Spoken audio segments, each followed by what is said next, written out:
101 കുറഞ്ഞിരിക്കുന്നു. മഞ്ജുഷ നേരത്തെ തിരുവനന്തപുരത്ത് ത്രില്ലിംഗ് ആണ്. രാജീവ് ചന്ദ്രശേഖരന്റെ ലീഡ് കുറഞ്ഞിട്ടുണ്ട്. ഈ 2020 സ്ഥാനാർത്ഥി ചാലക്കുടിയിൽ വോട്ട് പിടിച്ചത്, പക്ഷേ NDA സ്ഥാനാർത്ഥിക്ക് പിന്നിലാണ്. 4ാം സ്ഥാനത്താണ് ചാലക്കുടിയിൽ. 3ാം സ്ഥാനത്തേക്ക് എത്താൻ ചാലക്കുടിയിൽ ചാർലി പോളിന് ഇതുവരെ കഴിഞ്ഞിട്ടില്ല. 6% വോട്ട് മാത്രമാണ് പിടിക്കാൻ കഴിഞ്ഞത്. 12% വോട്ടുകൾ NDAക്ക് അവിടെ കിട്ടിയിട്ടുമുണ്ട്. 42% വോട്ടുകളുമായി ബെന്നി ചാലക്കുടിയിൽ മുന്നേറ്റം തുടരുന്നു. 37% വോട്ടുകളാണ് C രവീന്ദ്രനാഥിന് ഇതുവരെ നേടാൻ ചാലക്കുടിയിൽ കഴിഞ്ഞിട്ടുള്ളത്. അവിടെ ബെന്നി ഒരു വിജയത്തിലേക്ക് അടുക്കുന്ന കാഴ്ചയാണ് കാണുന്നത്. കാസർഗോഡ് രാജ്മോഹൻ ഉണ്ണിത്താനും ഒരു പ്രശ്നവും ഇപ്പോൾ കാണുന്നില്ല. അദ്ദേഹവും വളരെ നല്ല മുന്നേറ്റമാണ് നടത്തുന്നത്. 43% വോട്ടുകൾ അദ്ദേഹം നേടിക്കഴിഞ്ഞു. അവിടെ നോക്കുകയാണെങ്കിൽ പക്ഷേ ഇനിയും വോട്ടുകൾ ഒരുപാട് എണ്ണാൻ ബാക്കിയുണ്ട് എന്നുള്ളതാണ് ഇവിടുത്തെ കാസർഗോഡിന്റെ പ്രത്യേകത. കാരണം വോട്ടെണ്ണൽ മന്ദഗതിയിലാണ്. ചില പരാതികൾ അവിടെ ഉണ്ടായിരുന്നു. പക്ഷേ ഇപ്പോഴും ഉണ്ണിത്താൻ മുന്നിട്ട് നിൽക്കുകയാണ്. 17-350 വോട്ടുകളാണ് തിരുവനന്തപുരം മണ്ഡലത്തിലുള്ളത്. അതിൽ 400 ബൂത്തുകൾ മാത്രമാണ് മഞ്ജുഷ അപർണ ഇതുവരെ എണ്ണിയിട്ടുള്ളത് എന്ന് കൂടി ചേർത്ത് വായിക്കണം. 1350 വോട്ടുകളിൽ 400 വോട്ടുകൾ മാത്രമാണ് തിരുവനന്തപുരം മണ്ഡലത്തിൽ എണ്ണി തീർന്നത്. അവിടെയാണ് ഈ 4900 വോട്ടുകളുടെ ഭൂരിപക്ഷം രാജീവ് ചന്ദ്രശേഖരനുള്ളത് എന്നും ചേർത്ത് വായിക്കണം. അപ്പോൾ ഇനിയും 3-ൽ 2 ബൂത്തുകൾ എണ്ണാൻ കിടക്കുന്ന പശ്ചാത്തലം ഇവിടെയുണ്ട്. സ്വാഭാവികമായും അതുകൂടി വരുമ്പോഴായിരിക്കും തിരുവനന്തപുരത്തെ അന്തിമ ഫലസൂചനകൾ വരിക. ഈ ആറ്റിങ്ങലിലാണ് ഇപ്പോൾ ഈ പറഞ്ഞതുപോലെ LDFന്റെ ഒരു ചെറിയ പ്രതീക്ഷ ഇപ്പോൾ നിലനിൽക്കുന്നത് എന്നുള്ളത് വളരെ പ്രധാനമാണ്. ആറ്റിങ്ങലിൽ കൂടി LDF പിടിച്ചാൽ അവർക്ക് സംസ്ഥാനത്ത് പിടിച്ചു നിൽക്കാനാകും.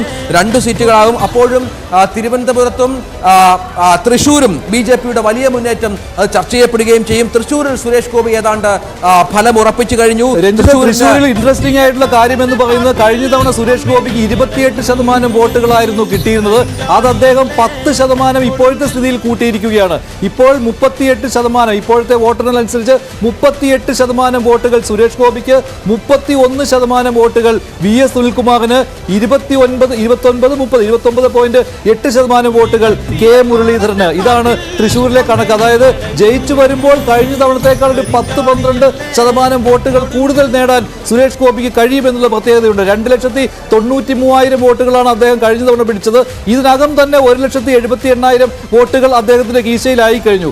ഇനിയും വോട്ടെണ്ണാൻ ബാക്കി ഏതാണ്ട് 50% വോട്ടുകളാണ്. 4,69,000 വോട്ടുകൾ എണ്ണിക്കഴിഞ്ഞു. അവിടെ ആകെ പോൾ ചെയ്ത് 10 ലക്ഷത്തിൽ കുറച്ച് വോട്ടുകൾ, ആ ഒരു കണക്കായിരുന്നു. 10 ലക്ഷം വോട്ടുകളാണ് പോൾ ചെയ്തത്. അപ്പോൾ ഏകദേശം പകുതിയിൽ കൂടുതൽ വോട്ടുകളാണ് എണ്ണാൻ ബാക്കിയുള്ളത്. പക്ഷേ ഇപ്പോൾ തന്നെ നല്ല ഭൂരിപക്ഷം, നല്ല രീതിയിലുള്ള ലീഡ് തൃശ്ശൂരിൽ അദ്ദേഹത്തിന് കിട്ടിയിട്ടുണ്ട്. UDFനും കോൺഗ്രസിനും ആശ്വസിക്കാവുന്ന രീതിയിൽ രാഹുൽ ഗാന്ധിയുടെ ഭൂരിപക്ഷം നേരത്തെ പറഞ്ഞ പോലെ 1.25 ലക്ഷം ലീഡ് കടന്നപ്പോൾ ഹൈബിയും 50,000, ഹൈബിയുടെ ലീഡ് 3/4 ലക്ഷവും കടന്ന് 1 ലക്ഷത്തിലേക്ക് അടുത്ത് വരുന്നു. ഹൈബിയുടെ 39.17% വോട്ടുകൾ മാത്രമേ എണ്ണിയിട്ടുള്ളൂ. പ്രധാന കാര്യം, അടൂർ പ്രകാശൻ ലീഡ് 45 കുറഞ്ഞു. ആറ്റിങ്ങലിൽ വലിയ മത്സരം നടക്കുന്നു. അടൂർ പ്രകാശൻ ലീഡ് 45 കുറയുന്നു. LDFന് വീണ്ടും പ്രതീക്ഷ.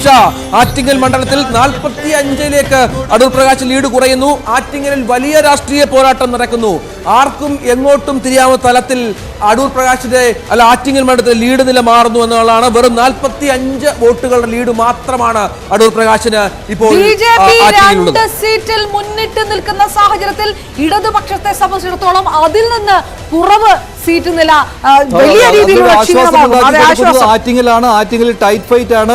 ഇടുക്കിയിൽ ഇതിനകം തന്നെ 50% വോട്ടുകൾ ഡീൻ നേടിക്കഴിഞ്ഞു. 50.05%, 50.64% വോട്ടുകൾ ഡീനിന് വന്നു കഴിഞ്ഞു. 36% വോട്ടുകൾ മാത്രമാണ് ജോയ്സ് ജോർജിന് കിട്ടിയിട്ടുള്ളത്. കംഫർട്ടബിൾ ആണ് അദ്ദേഹം. അവിടെ ഉജ്ജ്വലമായ ഭൂരിപക്ഷത്തിലേക്കാണ് ഡീൻ കുര്യാക്കോസ് കുതിക്കുന്നത്. എറണാകുളത്ത് ഹൈബി ഈഡനും സമാനമായ രീതിയിൽ തന്നെയാണ്. 51% വോട്ടുകൾ ഹൈബി ഈഡന് കിട്ടിക്കഴിഞ്ഞു. അവിടെയും വൻ വിജയമാണ് നേടിക്കൊണ്ടിരിക്കുന്നത് ഹൈബി ഈഡൻ. പാലക്കാട് ഫൈറ്റ് ആദ്യം ടൈറ്റ് ആയിരുന്നു. പക്ഷേ ഇപ്പോൾ ശ്രീകണ്ഠൻ 44%, വിജയരാഘവൻ 32% വോട്ടുകളാണ്. അവിടെ 22% വോട്ടുകൾ BJP ഇതിനകം C കൃഷ്ണകുമാർ നേടിയിട്ടുണ്ട് എന്നുള്ള പ്രത്യേകതയുമുണ്ട്. ഇതാണ് വോട്ട് ഷെയറിന്റെ ഒരു ചിത്രം. വോട്ടെണ്ണൽ തീരാൻ ഇനിയും സമയമുണ്ട്. ചിലയിടങ്ങളിൽ പകുതിയിലേറെ. രാജീവ് ചന്ദ്രശേഖരൻ ലീഡ് നില ഉയരുന്നു. 8,000 കടന്നു. തിരുവനന്തപുരത്ത് 8,431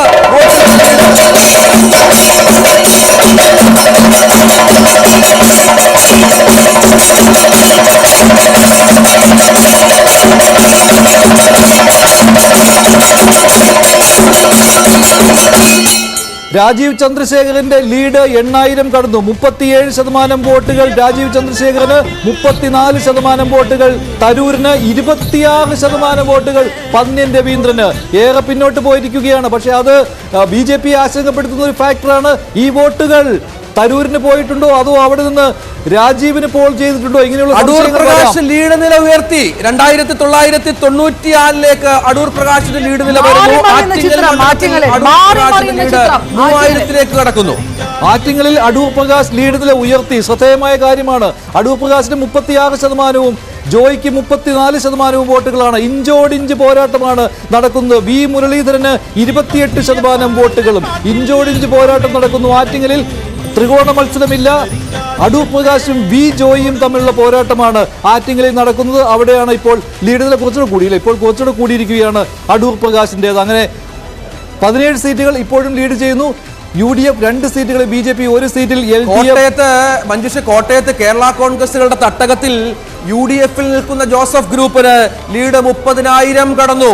അതായത് അവിടെ ഫ്രാൻസിസ് ജോർജ് വിജയം ഉറപ്പിക്കുന്നു. കോട്ടയത്ത് ഫ്രാൻസിസ് ജോർജ് ലീഡ് 30,000 കടന്നിരിക്കുന്നു.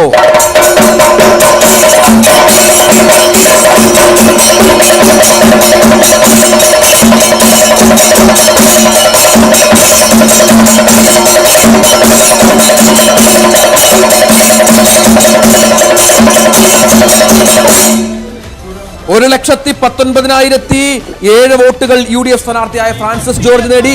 LDF സ്ഥാനാർത്ഥി 87,691 വോട്ടുകളിൽ ഒതുക്കപ്പെടുന്നു. തുഷാർ വെള്ളാപ്പള്ളി NDA സ്ഥാനാർത്ഥി നിരാശാജനകമായ പ്രകടനം കാഴ്ചവെക്കുന്നു. കേവലം 49,735 വോട്ടുകൾ മാത്രം ഇതുവരെ തുഷാർ നേടിയ പശ്ചാത്തലമുണ്ട്. അങ്ങനെ കോട്ടയം ഇത്തവണ ജോസ് കെ മാണിയെ കൈവിടുന്നു. ദേശീയ തലത്തിൽ 290-ലും താഴേക്ക് പോയിരിക്കുന്നു. 89 ആയിരിക്കുന്നു. തീർച്ചയായും താഴേക്കാണ്. 788-ലേക്കാണ് ഇന്ത്യ സഖ്യം പോകുന്നത്. UP-യിലാണ് വലിയ തിരിച്ചടി. UP പൂർണ്ണമായും BJP-യെ കൈവിടുന്നു എന്നുള്ളതാണ്. 44 സീറ്റുകളിലേക്ക് BJP-യുടെ സീറ്റെണ്ണം UP-യിൽ കുറയുന്നു എന്നുള്ളത് വളരെ നിർണായകമായ ഒരു ഘട്ടത്തിലേക്ക് കാര്യങ്ങളെ എത്തിക്കുന്നു എന്നുള്ളതാണ് ഏറ്റവും പ്രധാനപ്പെട്ട കാര്യം. 288-ലേക്ക് NDA സഖ്യം 289-ലേക്ക് താഴ്ന്നു. 233-ലേക്ക് ഇവിടെ ഇന്ത്യ സഖ്യത്തിന്റെ നേട്ടം സംഭവിക്കുന്നുവെന്നത് അവർക്ക് വലിയ തിരിച്ചടിയായി മാറുന്ന സാഹചര്യം ഏതാണ്ട് 98, 100-ലേക്ക് കോൺഗ്രസ് കുതിച്ചെത്തുന്നു. 100 സീറ്റുകൾ എന്നത് കോൺഗ്രസിന് ഈ ഘട്ടത്തിൽ വലിയ ആശ്വാസകരമായ ഫലമാണ് എന്നുകൂടി ചേർത്ത് വായിക്കണം. BJP-ക്ക് വലിയ തിരിച്ചടി ദേശീയ തലത്തിൽ നേരിടുന്ന സാഹചര്യം ഈ ഘട്ടത്തിൽ ശ്രദ്ധേയമാണ്. BJP ഒറ്റയ്ക്ക് ഏതായാലും ഭൂരിപക്ഷം ലഭിക്കില്ല എന്ന തരത്തിലേക്ക് കാര്യങ്ങൾ എത്തുന്നു. ഘടകകക്ഷികളെ ചേർത്തുള്ള ഒരു ഭരണത്തിലേക്ക് കാര്യങ്ങൾ എത്തിക്കേണ്ടി വരും. 289 എന്ന് പറയുന്നത് അടൂർ പ്രകാശിന്റെ ലീഡ് വീണ്ടും കുറഞ്ഞിരിക്കുന്നു. 827 കുറഞ്ഞിരിക്കുന്നു അടൂർ പ്രകാശിന്റെ ലീഡ്. ആറ്റിങ്ങലിൽ ടൈറ്റ് മത്സരം, മാറി മറിയുന്നു ലീഡുകൾ. ആറ്റിങ്ങലിന്റെ ഫലം മാറി മറിയുന്നു. 1000-ൽ താഴെ വീണ്ടും അടൂർ പ്രകാശ് എത്തുന്നു. 2000-ന് മുകളിൽ ലീഡ് നേടിയ ആറ്റിങ്ങലിൽ വീണ്ടും താഴേക്ക് വരികയാണ് എന്നുള്ളത് വളരെ പ്രധാനമാണ്. ആറ്റിങ്ങൽ